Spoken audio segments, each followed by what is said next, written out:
Welcome friends. Siragadikka சீரியலை பார்ப்போம் வாங்க. வந்து பாத்தீங்கன்னா மீனா கிட்ட வந்து இந்த மாதிரி நான் மலைக்கு போய் வரத்துக்குள்ள வீட்டுக்கு வந்துடு அப்படின்னு சொல்லிட்டு ரெக்வஸ்ட் பண்றாரு.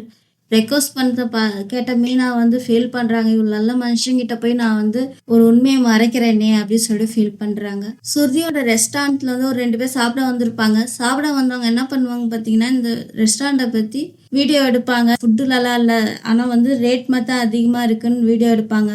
அந்த வீடியோ எடுக்கிறத பார்த்து சுருதி என்ன பண்ணுவாங்க, 2 பேரையும் கூப்பிட்டு நீத்து சொல்லி தானே நீங்க இந்த வேலையை பாக்குறீங்க அப்படின்னு சொல்லிட்டு வார்னிங் கொடுத்துட்டு, இதை மாதிரி இன்னொரு முறை வேற எங்கேயாச்சும் பண்ணீங்கன்னா உங்க மேல போலீஸ் கம்ப்ளைண்ட் கொடுக்க வேண்டியது வரும் அப்படின்னு சொல்லிட்டு வார்னிங் பண்ணிட்டு, அடுத்த நிமிஷமே சுருதி என்ன பண்றாங்க, நீத்துக்கு ஃபோன் பண்றாங்க. ஃபோன் பண்ணி எங்க ரெஸ்டாரண்ட் பத்தி பேக் நியூஸ் வரும்னு நினைச்சுன்னு நீட்டு அப்படின்னு சொல்லிட்டு சுருதி வந்து சொல்றாங்க. அது நீத்து இல்ல, அப்படிதான் இல்ல அப்படின்னும் போது, நீ அமுச்சு விட்ட ஆள் தான் வந்து இங்க வந்து வீடியோ எடுக்கிறாங்கன்னு எனக்கு தெரியும்.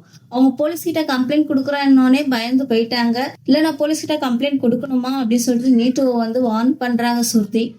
நேத்து வந்து நான் எதுவும் பண்ணல அப்படின்னு சொல்லிட்டு சொல்லும்போது, சுருதி வந்து நீ சொல்ற விஷயத்தனா ரவி நம்புவான், நான் வந்து நம்ப மாட்டேன். இந்த விஷயம் ரவி தெரிஞ்சா ரவிய உன் ரெஸ்டாரண்ட்டை விட்டு வந்துட்டு என் ரெஸ்டாரண்ட்டுக்கு வந்துருவான் அப்படின்னு சொல்லிட்டு சுருதி வந்து நேத்துவை வந்து வார்ன் பண்ணி விடுறாங்க. நேத்து வந்து சுருதி சொன்னதை யோசிச்சுனே இருக்காங்க. எங்க ரவி நம்ம ரெஸ்டாரண்ட் வெளில போயிடுவானோன்னு யோசிச்சுன்னு இருக்கும் போதே ரவி வருவாரு. வந்து என்ன நீட்டு ஒரே டென்ஷனா இருக்கீங்க அப்படின்னு கேட்கும்போது, ஒன்னும் இல்ல ரவி, இது ஃபேமிலி ப்ராப்ளமா இருக்கு, அதை யோசிச்சுன்னு இருக்கேன் அப்படின்னும் போது, எங்க வீட்லயும் ஃபேமிலி ப்ராப்ளம் வரும், ஆனா சரியாயிடும், அதுமாதிரி உங்க வீட்டுல வர ஃபேமிலி ப்ராப்ளமும் சரியாயிடும் அப்படின்னு சொல்லிட்டு நேத்து கிட்ட சொல்லிட்டு ரவி கிளம்புறாரு. முத்து கேட்ட மாதிரி மீனா வந்து வீட்டுக்கு வராங்க. வீட்டுக்கு வந்தோடனே விஜயா வந்து ஏன் வந்த அப்படின்னு கேட்டுட்டு ஒரு செகண்ட் யோசிக்கிறாங்க.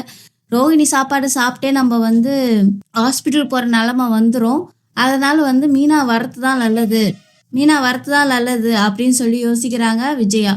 அதனால மீனா வான்னு சொல்லி கூப்பிடுறாங்க. எல்லாரும் மீனா வந்தோடனே, இப்போ நீங்க எல்லாம் உங்க சாப்பாடு நான் ஹோட்டல்ல சாப்பிட்டேன், சரியா சாப்பிடல அப்படின்னு சொல்லிட்டு மீனா கிட்ட அவங்க சாப்பிட்ற விஷயத்த மட்டும்தான் சொல்லுவாங்க. நீங்கள் அளவில் வந்துட்டீங்க அப்படின்னு சொல்லிட்டு எல்லாரும் ஹாப்பி ஆவாங்க. உடனே விஜயா என்ன பண்ணுவாங்க, சரி டைம் ஆயிடுச்சு போய் சாப்பாடு செய் அப்படின்னுவாங்க. அண்ணாமலை வந்து மீனா வந்து ஒரு நாள் ரெஸ்ட் ஆகிட்டோம், இன்னைக்கு ஒரு நாள் ரோகிணி செய்யட்டும் அப்படின்னு சொன்னேனே, ரோகிணியா அப்படின்னு சொல்லிட்டு எல்லாரும் ஷாக் ஆயிடுவாங்க. உடனே மீனா சரி நானே போய் சமைக்கிறேன் அப்படின்னு சொல்லிட்டு கிளம்பிடுவாங்க. ரோகிணிக்கு என்ன ஆகும்னு பார்த்தீங்கன்னா, ஐயோ மீனா வந்துட்டாலே இதனால் நம்மளுக்கு ஏதாவது பிரச்சனை வருமோ அப்படின்னு சொல்லி ரோகிணி ரொம்ப யோசிப்பாங்க. இதோட இந்த டுடே எபிசோட் முடியுதுங்க. மீனா வீட்டுக்கு வந்துட்டா. வீட்டுக்கு வந்ததுக்கப்புறம் ரோகிணிக்கு ஏதாவது பிரச்சனை வருமா, ரோஹிணியோட விஷயம் வெளியில வருமா வராதான்ட்டு நம்ம அடுத்த எபிசோட்ல பார்ப்போம். இந்த வீடியோ பிடிச்சிருந்தா லைக் பண்ணுங்க, கமெண்ட் பண்ணுங்க. தேங்க்யூ.